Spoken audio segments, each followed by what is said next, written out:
জাকত জিলিকা হৈ পৰিব মহানগৰী গুৱাহাটী। শ্বিলঙতকৈ ঠাণ্ডা হ'ব মহানগৰী গুৱাহাটীত। পুৱা উঠিয়ে মহানগৰীৰ বাসিন্দাই শুনিবলৈ পাব কুলি কেতেকীৰ মাত।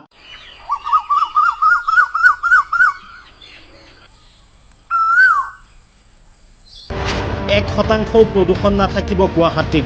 মুঠতে উন্নয়নৰ দিশত গুৱাহাটী।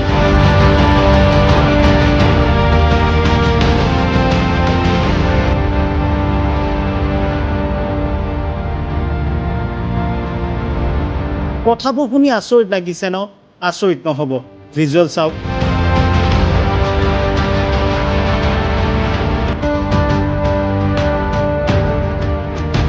আৰু 5 বছৰ পিছত আপুনি গুৱাহাটী আহিলে আপুনি পাহৰি যাব গুৱাহাটীতে আছোঁ নে এমেজনত আছোঁ।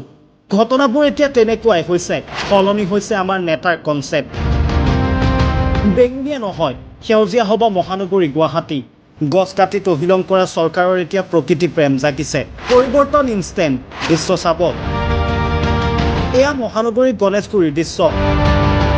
এটা দিনৰ ভিতৰত কংক্ৰিটৰ ৰাস্তা খান্দি বিটুমিন আঁতৰাই শাৰী শাৰীকৈ ৰোপণ কৰা হৈছে গছপুলি।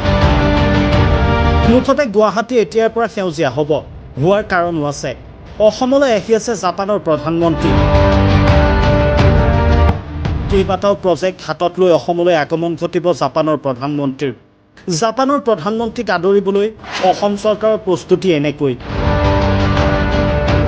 চৰ্চা চলিছে, কেনেবাকৈ আইডিয়াটো লিক নহ'লেই হয়। যিটো সময়ত চৰকাৰে দীঘলী পুখুৰীৰ পাৰৰ গছ কাটিছে, ফ্লাইঅভাৰৰ নামত দীপৰ বিল তহিলং কৰিছে, তেনে সময়ত চৰকাৰৰ এই ইনষ্টেণ্ট পৰিৱৰ্তন দেখি গুৱাহাটীৰ জনতাই কৈছে,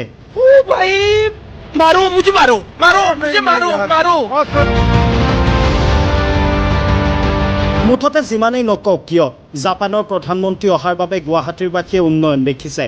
ধন্যবাদ মুখ্যমন্ত্ৰী হিমন্ত বিশ্ব শৰ্মা, ধন্যবাদ জয়ন্ত মল্ল ডাঙৰীয়া।